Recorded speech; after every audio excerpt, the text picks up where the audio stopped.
MPSCचा बराचसा अभ्यासक्रम हा 1ली ते 8वी किंवा 9वी फार तर या बेसिक अभ्यासक्रमावरती जास्त बेतलेला आहे.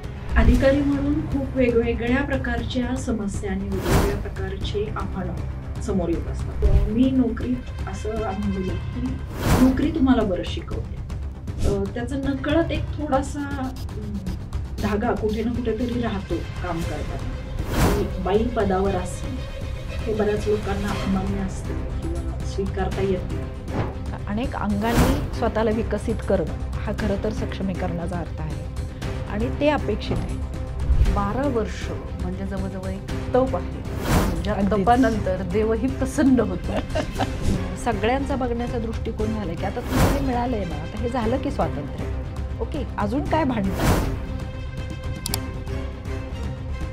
मुलींना मुळात जन्मापासूनच स्ट्रगल सुरू होतो. एक तर जन्म घेण्याचा स्ट्रगल, मग शिक्षणाचा स्ट्रगल आणि त्यानंतर करिअरचा स्ट्रगल.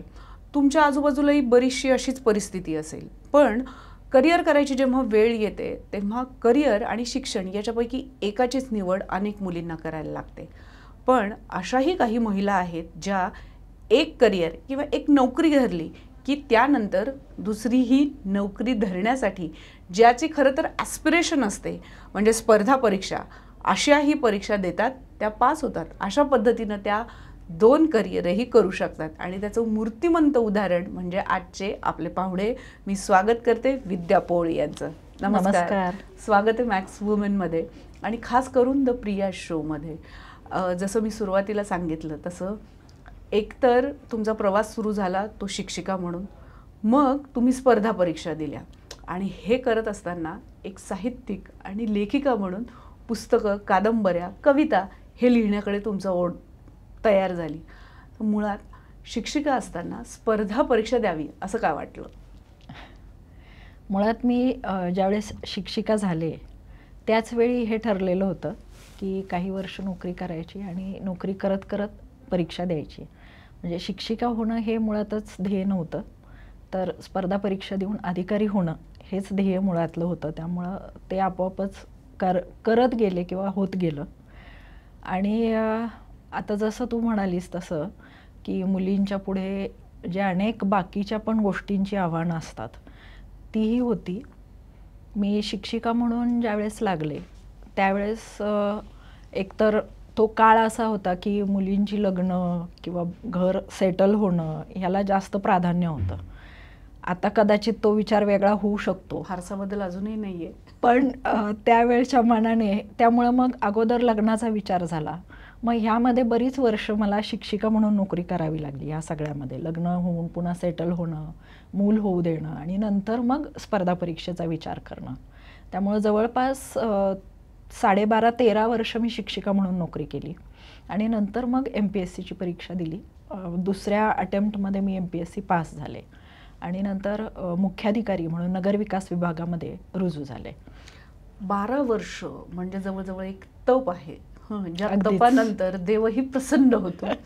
इतकी वर्ष एक नोकरी केल्यानंतर हा जो पहिला थॉट होता स्पर्धा परीक्षांचा, तो गिवअप करावासा नाही वाटला का? आणि का? नाही, मुळीच नाही, मुळीच नाही. एकतर मी सांगू का, शिक्षिका म्हणून म्हणजे कारण ज्यावेळेस विचारशील त्यावेळी शिक्षिका म्हणून काम करताना पण मी असं मुळीच माझं नव्हतं की मला स्पर्धा परीक्षा द्यायची आहे म्हणून मग या नोकरीकडे काही बघायचं नाही किंवा काही करायचं नाही असं मुळीच माझ्या डोक्यात नव्हतं.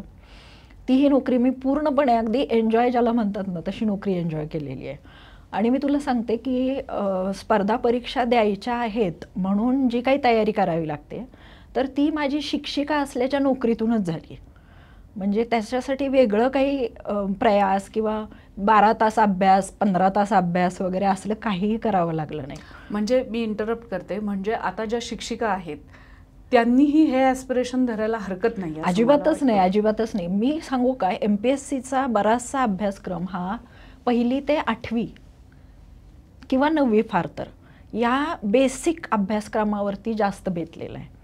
म्हणजे त्या काळात जे काही तुम्ही शिकता ना ते जर का चांगलं पक्का असेल तर MPSC करणं खरंच सोपं आहे. म्हणजे जे नंतर खूप MPSC साठी रट्टे मारावे लागतात, घासावं लागतं, त्यांनी हे लक्षात घेतलं पाहिजे. अभ्यास केलेला नसल्यामुळे त्यांना तो करावा लागतो असं म्हणायला हरकत नाही. असं नाही, इनिशियली लक्षात पण आलेलं नसतं किंवा नंतर गोल सेट होतात आणि महत्त्व माहीत नसतं पहिल्या अभ्यासाचं वगैरे, असे बरेच कारणं असतात. पण मी प्राथमिक शिक्षिका झाल्यानंतर माझ्या हे लक्षात आलं की खूप प्रश्न, जवळजवळ प्री परीक्षा जी असते त्यातली पूर्वपरीक्षा, त्याचे तर जवळजवळ 90% प्रश्न हे माध्यमिक किंवा प्राथमिक, उच्च प्राथमिक आणि माध्यमिक स्तरावरच्या अभ्यासक्रमावर असतात.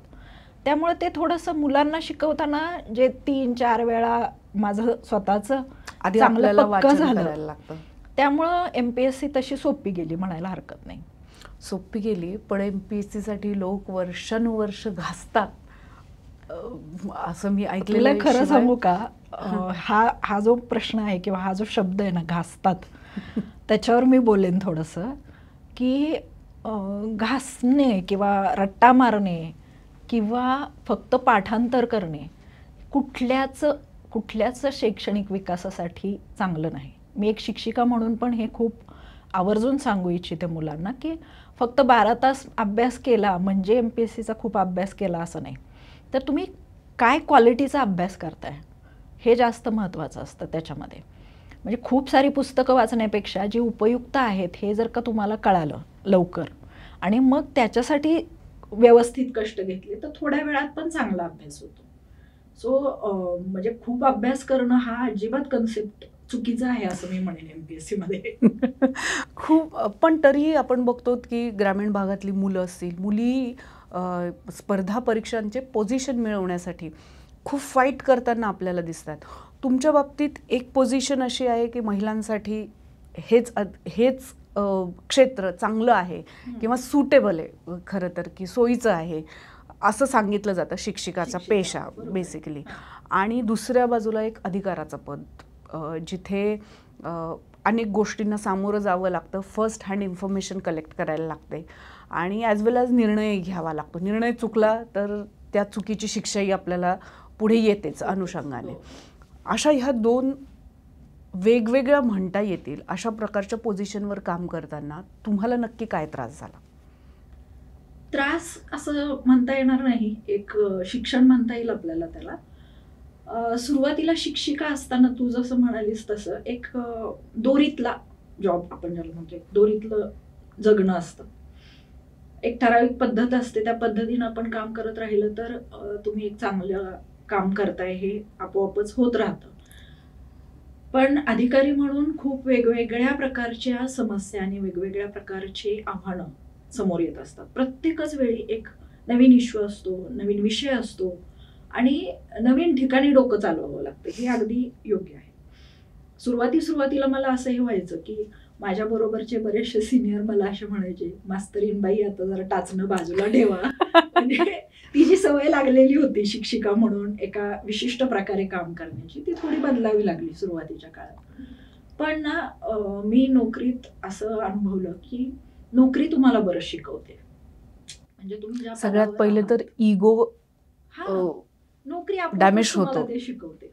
म्हणजे शिक्षिका म्हणून काम करायचं तर कसं केलं पाहिजे हे पण तुम्ही शिक्षिका झाल्यावरच ते लक्षात शिकवतं. आणि अधिकारी झाल्यानंतर काय बदल झाले पाहिजेत हे सुद्धा ते पद आपोआप शिकवतं. आता त्याच्यामध्ये दुसरं असं असतं की तू जसं म्हणालीस की इगोज वगैरे, समाजातल्या इतक्या सगळ्या घटकांना आपण सामोरं जात असतो, इतके वेगवेगळे प्रकारचे अनुभव येत असतात की त्याच्यामध्ये आपला इगो खरंच राहत नाही.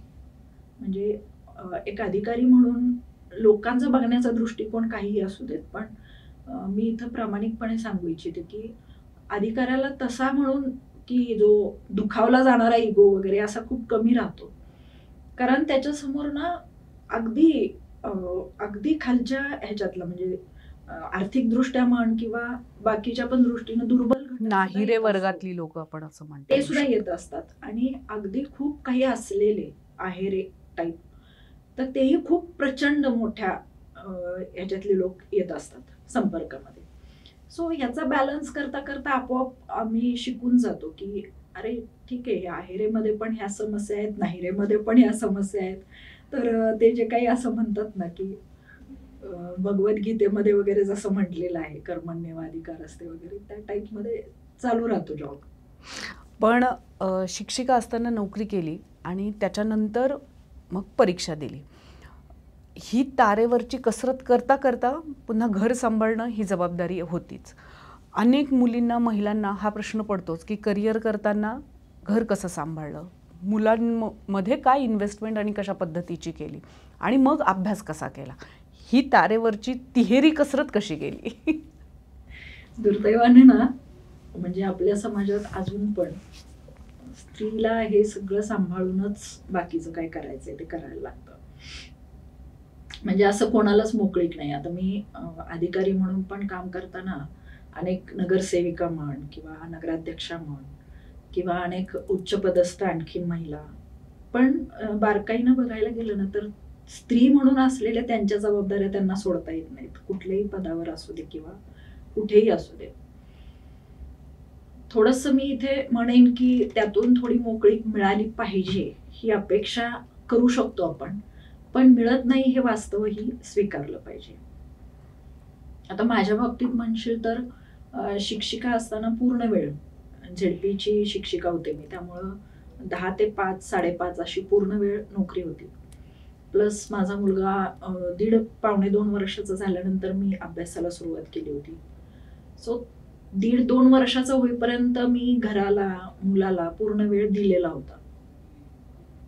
पूर्ण वेळ इन द सेन्स की जसं बाकीच्या घरांमध्ये असतं तसंच सगळं, स्वयंपाक पाण्यापासून सगळं करणे आणि मुलाला जो क्वालिटी टाइम देणं आवश्यक आहे तोही देत होते. 2 वर्षाचा झाल्यानंतर मग थोडं जेव्हा मी माझ्या अभ्यासाला सुरुवात केली तेव्हा मग आजी आजोबांचं, त्याच्या खूप मुलाचं सहकार्य मला ह्याच्यामध्ये मिळालं. माझ्या आई वडिलांनी खूप त्याला सांभाळला, बाकीचं पण माझं घरातलं बरंचसं सांभाळलं. सो असा एखादी सपोर्ट सिस्टीम तुम्हाला असावी लागते हेही इथं मी आवर्जून सांगेन की असं स्वयंभू वगैरे कोणी असत नाही, घरातल्या सगळ्यांच्या सपोर्टने, मदतीने मग हे होऊ शकलं. मी याला जोडून ते इंदिरा नोईचा केसेस सांगेल, ज्या त्या सतत बोलत असतात त्याच्या ह्याच्याबद्दल. सपोर्टिंग सिस्टीम बऱ्याच वेळेला नसते, पण आपल्याला ती डेव्हलप करावी लागते आणि समहाऊ ते तुमचं स्किल असतं असं त्या बऱ्याच वेळेला सांगतात. मग ते तुमची सपोर्टिंग सिस्टीम तुमचे सहकारी असतील, फॅमिली मेंबर्स असतील, आणखीन कोणी असतील, पण ती डेव्हलप मध्ये पण हे होतं बरं का. म्हणजे हे जे तू म्हणालीस आता की सहकार्यांची, तर ती पण एक सपोर्ट सिस्टीम लागते नोकरी करताना. म्हणजे आधी परीक्षा देताना घरातल्यांनी सपोर्ट केला तर परीक्षा पास होऊन नंतर ज्यावेळी तुम्ही अधिकारी होता त्यावेळी तुमच्या सहकार्यांची पण तितकीच सपोर्ट सिस्टीम लागते, कारण घरच्या जबाबदाऱ्या तरीही संपलेल्या नसतात. हो, घरच्या जबाबदाऱ्या तशा संपतच नाहीत. वेगवेगळ्या लाईफच्या फेजेसमध्ये, स्टेजेसमध्ये वेगवेगळे प्रसंग पण येत राहतात. ह्या सगळ्याच्या अनुषंगानं एकतर निर्णायक पद ज्याच्यावर तुम्ही स्पर्धा परीक्षा देऊन तिथे येतात, पण एक बाई जेव्हा निर्णायक पोझिशनवर येते तेव्हा बऱ्याचदा बाई म्हणून ही पोझिशन हँडल करताना तुम्हाला वेगळे काही निर्णय घ्यायला लागतात का? की जसं मी म्हटलं की सिस्टीम, जशी सपोर्टिंग सिस्टीम डेव्हलप केली तशी काही मेकॅनिझम, सिस्टीम ही तुम्ही काम करताना तिथे तयार करता? होत असावी आपोआपच, कारण आपल्या समाजाचा जसा व्ह्यू आहे ना बघण्याचा, तर त्याचा नकळत एक थोडासा धागा कुठे ना कुठेतरी राहतो काम करताना, की बाई पदावर असणं हे बऱ्याच लोकांना अमान्य असतं किंवा स्वीकारता येत नाही. कारण हाताखाली खूपच पुरुष वर्ग मोठ्या प्रमाणावर असतो आणि बरोबर काम करणारे पण अनेक असतात, ज्याच्यामध्ये नकळत हा धागा राहतो. त्यामुळे थोडं आपल्याला पण हँडल करावं लागतं. पण प्रशासनामध्ये तुला सांगू का, ज्यावेळी आम्ही खुर्चीवर बसतो त्यावेळी आम्ही पण म्हणतो आणि इतरांना पण हे स्वीकारावं लागतं की प्रशासनामध्ये स्त्री आणि पुरुष असं काही नसतं. जे काही आहे ते खुर्चीचं आहे. त्या पद असेल, मान सन्मान असेल, कर्तव्य असतील, जबाबदाऱ्या असतील आणि लोकांना टीका असेल किंवा वाईटही असेल, ते सगळं त्या खुर्चीचं असतं. त्यामुळं स्त्री असो किंवा पुरुष असो, ते अनुभव सगळ्यांना सारखे असावेत असा माझा अंदाज आहे. अगदीच. पण बऱ्याचदा असं होतं की एखादा निर्णय घेतला तर तो पचत नाही, तो अच्छा ही महिला आहे म्हणून मग तो एस्टॅब्लिश होत नाही, असं काही अनुभव तुम्हाला तिथे आले का? नाही, असं काही आला नाही. असं म्हणजे खरंच प्रामाणिकपणे सांगते की असं काही कारणही घडत नाही की फक्त स्त्री आहे म्हणून विरोध करणं, असं होत नाही. मी जसं म्हटलं की पुरुष असो किंवा स्त्री असो, अधिकारी म्हणून काही विरोध होतो आणि तो सगळ्यांनाच होतो. हो, प्रत्येकालाच तर होत. तो तसा हँडल करावा लागतोच. म्हणजे तो आपण गृहीतही धरायचं की सगळंच आपलं कुठेच स्वीकारलं जाते. ओके, एक पदावर आहे म्हणूनच नाही, समाजात सुद्धा किंवा घरात सुद्धा, अगदी आपल्या घरात सुद्धा काही आपलं 100% सगळं स्वीकारलं जात नाही. तसंच आहे ते ऍडमिनिस्ट्रेशन म्हणजे सुद्धा एक घर चालवणंच आहे, फक्त थोडं मोठं कुटुंब असतं. एवढा समजूतदारपणा, एक दोन एस्टॅब्लिश्ड करिअर असं आपण म्हणू शकू, दोन्ही करिअर पण अशी की जी दोन्ही म्हणजे शिक्षिका होण्याचं अनेकांचं स्वप्नही असतं, कारण बऱ्याचशा गोष्टी सपोर्टिंग होऊ शकतात फायनान्शियली पण आणि करिअर म्हणूनही. दुसरं प्रशासकीय अधिकारी होणं हे तर खूप अधिकाधिक पर्सेंटेजनी लोकांचे स्वप्न आहे. त्याच्यातले काही ठराविक म्हणजे 2%, 4%, 7% लोक फक्त सिलेक्ट होतात. अशा प्रशासनामध्ये जे नीरस आहे, ज्याच्यात म्हणजे खरं तर कुठल्याही प्रकारचं ग्लॅमर जिथे नाही आहे आणि प्रश्न जास्त आहेत, तर ते उत्तर तुम्हाला शोधायचे असतात पण प्रश्न जास्त आहे, अशा पद्धतीच्या सगळ्या याच्यामध्ये काम केल्यानंतर आपण साहित्यिक निर्मिती काहीतरी करू शकतो असं कसं वाटलं तुम्हाला? तसं बघायला गेलं तर लिहावंच असं ठरवून वगैरे मी काही लिहिलं नाही. अगदी पहिलं सांगायचं लिखाण तर लिहिणं हे माझ्यासाठी कॅथार्सिस होतं थोडंसं.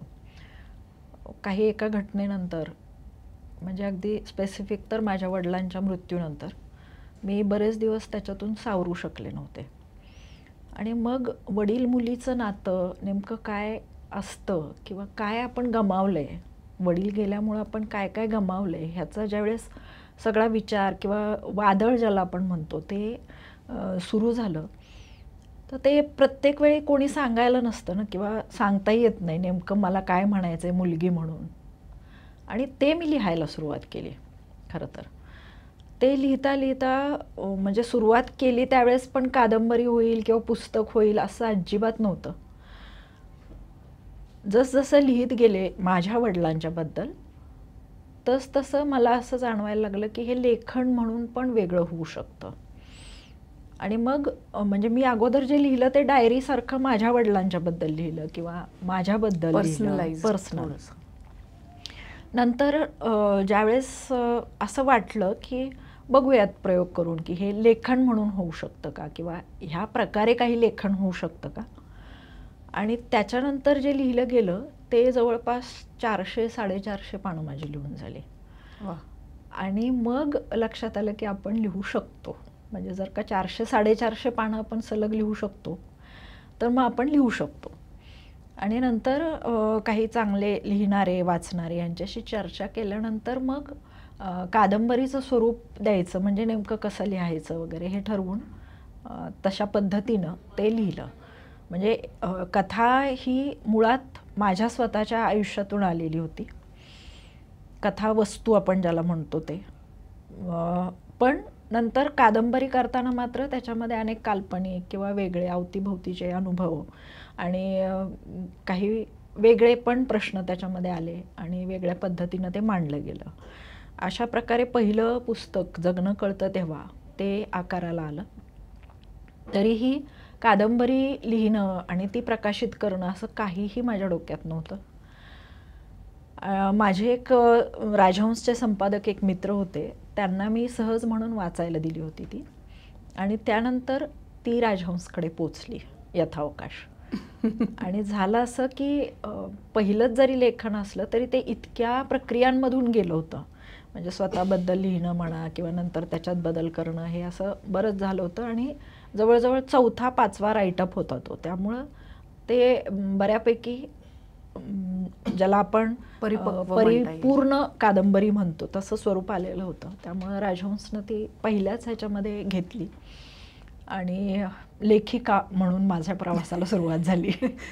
थर्ड करिअर सुरू झालं असं म्हणायला हरकत नाही. ही झाली आपली स्वतःची तयारी. पण लहानपणी आपण खरंच अशी लेखिका होऊ असं काही स्वप्न पाहिलं अजिबात होतं नाही का? बरं, अजिबात नाही. अगदी मी तुला सांगते की मला लेखनाचा प्रचंड कंटाळा होता.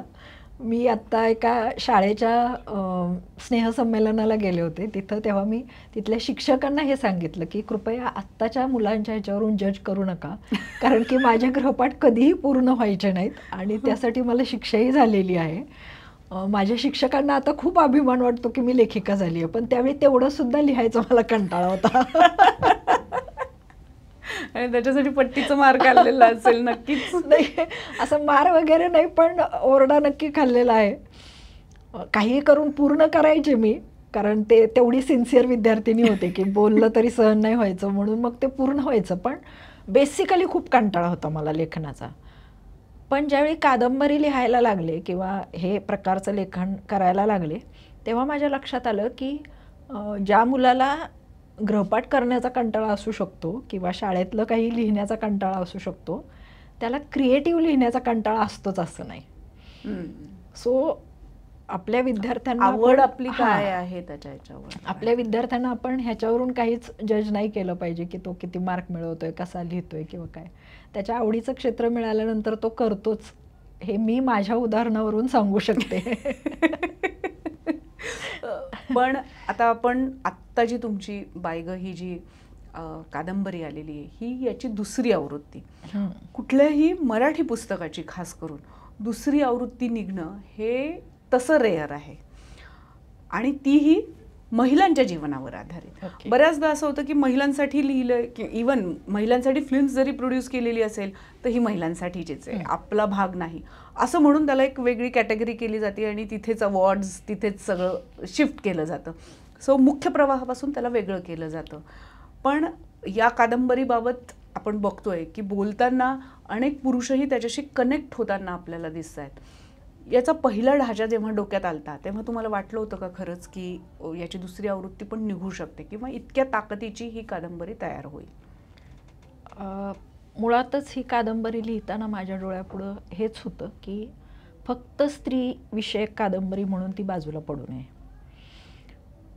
तू बघितलं असशील तर आत्तापर्यंतच्या ज्या स्त्रीविषयक कादंबऱ्या होत्या त्या एखाद्या स्त्रीचा संघर्ष किंवा एखाद्या स्त्रीचं जगणं, तिनं केलेली क्रांती, एखादं बंड याच्यावरती आधारित होत्या. म्हणजे एका स्त्रीची ती कथा होती.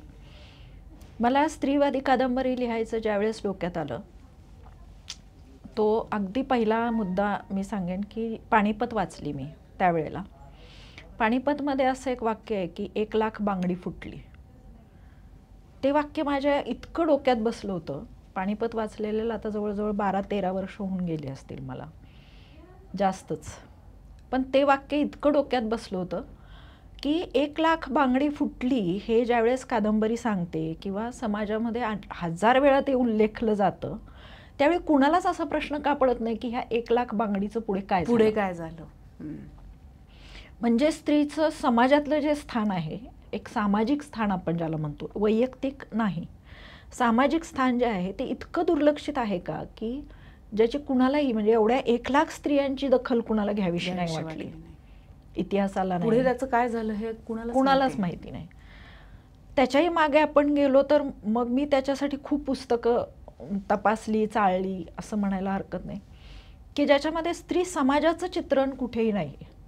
ज्या काही कादंबऱ्या आहे, जे काही इतिहास म्हणून लिहिलेलं आहे, काही जेवढं लेखन झालेलं आहे ते राज्यकर्त्या जमातीचं आहे. आणि अर्थातच स्त्री ही राज्यकर्ती नसल्या कारणानं असेल किंवा ती सत्ता ह्या प्रकारात कधीही येत नसल्यामुळं असेल, पण स्त्रियांच्या सामाजिक जगण्याविषयी कुठेही काहीही उल्लेख नाही. हे ज्यावेळी लक्षात आलं त्यावेळी मी ते ठरवलं की समाज म्हणून स्त्रीचं लेखन झालं पाहिजे.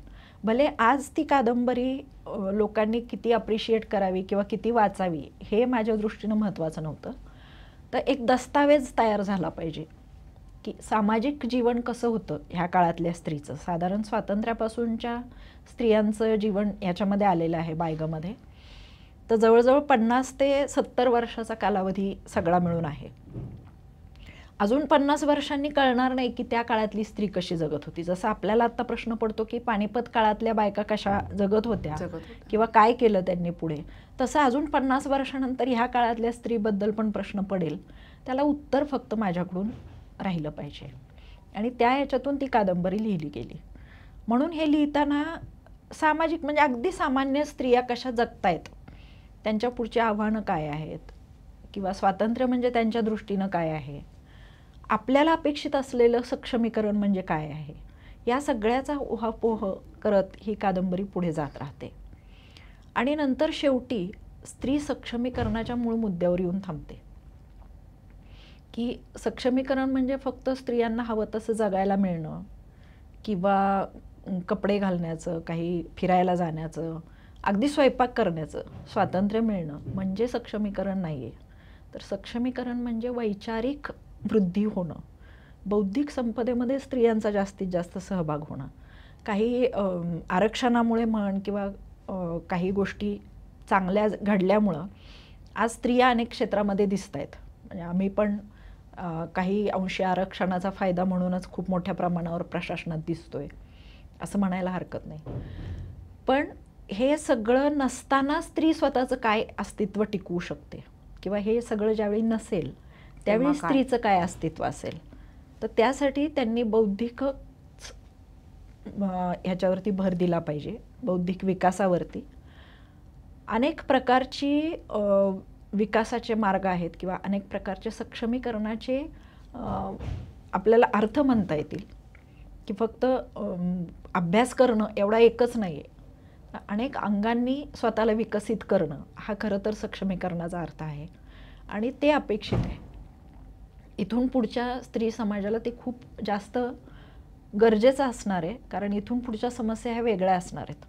आता असा थोडासा तूही बघतेस समाजामध्ये की असा एक सगळ्यांचा बघण्याचा दृष्टिकोन झाला की आता तुम्हाला हे मिळालं आहे ना, आता हे झालं की स्वातंत्र्य, ओके, अजून काय भांडताय किंवा अजून कशाला तुम्हाला मागण्या आहेत, अजून का संघर्ष आहे, खूप घोळ आहे. हां, तर म्हणून स्त्रियांनी स्वतः अगोदर हे समजून घेतलं पाहिजे की स्त्री असणं ही काही वाईट गोष्ट नाही, चुकीची गोष्ट नाही, नाकारण्यासारखी तर अजिबात नाही.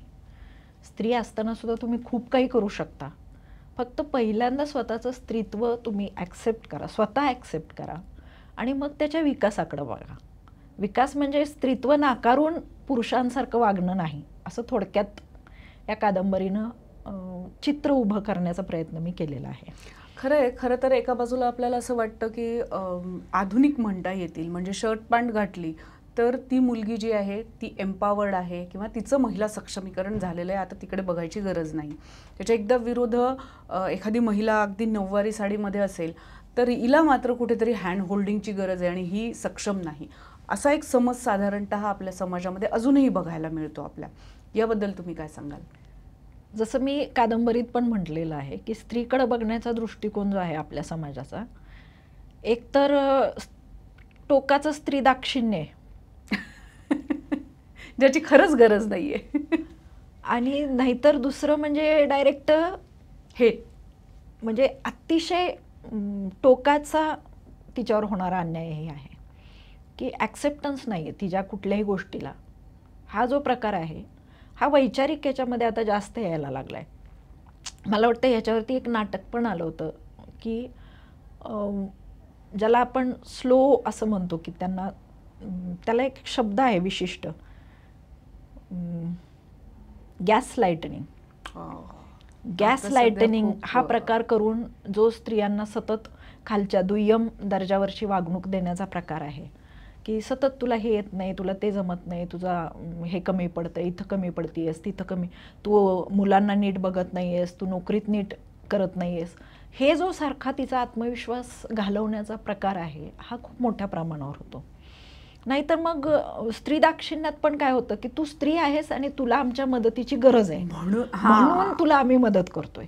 म्हणजे तिथे हायलाईटच केलं जातं की तुला गरज आहे आमच्या सपोर्टची, मदतीची. तर ह्यातून स्त्रियांनी बाहेर यायची गरज आहे असं मला वाटतं की तुम्ही ऑफर केलेले स्त्री दाक्षिण्य पण घेऊ नका आणि तुमच्यावर कुणी टीका केली आहे म्हणून लगेच खचून पण जाऊ नका. तर ह्या दोन्हीत समन्वय किंवा तारतम्य हे करून कसा मधला मार्ग काढायचा आहे हे बघणं आता खूप गरजेचं आहे. अगदीच महिला सक्षमीकरण हे कुठल्याही ड्रेसिंग सेन्सवर किंवा कुणाच्या दिसण्यावर इतक्या छोट्या याच्यावर या महिला सक्षमीकरणाला आपण रेखू नये किंवा त्याचे पॅरामीटर्स इतके छोट्या लेवलवर आपण करू नये. महिला सक्षमीकरण काय आहे ते विद्याताई यांच्याकडेच बघून आपल्याला लक्षात येतं खरं तर, की ज्याची आपण कल्पना करू शकत नाही. अशा पद्धतीनं 3 वेगवेगळ्या व्हेरिएशन्समध्ये त्यांनी स्वतःचं करिअर केलं आहे आणि कुठल्याही प्रकारचा आव न आणता हे कादंबरीमध्ये मला असं वाटतं डेफिनेटली उतरलेलं असेलच. आपण ही कादंबरी नक्की वाचूया आणि तुम्हाला याबद्दल काय वाटतं, यातली कुठली महिला तुम्हाला सक्षम वाटते तेही आम्हाला नक्की कळवा. कारण महिला सक्षमीकरण हे तुम्हालाही समजलं आहे का, हेही आपण जरा या निमित्ताने चेक करूया. विद्याताई, थँक्यू सो मच, तुम्ही इथे आलात आणि इतक्या सुंदर पद्धतीनं मनमोकळ्या गप्पा आमच्याशी मारल्यात. थँक्यू. धन्यवाद. धन्यवाद प्रिया आणि सर्व प्रेक्षकांचे, सर्व श्रोत्यांचे खूप खूप आभार. आणि मलाही खरोखर अभिप्राय, तुमच्या सूचना ऐकायला नक्की आवडेल. तर इथे मला बोलावल्याबद्दल प्रथमतः प्रिया तुझे आभार. आणि सगळा एपिसोड तर तुम्ही बघताच आहात, पण कादंबरी वाचूनही तुमचे अभिप्राय अगदी. नक्की द्या. खूप खूप Thank you. आभार. धन्यवाद.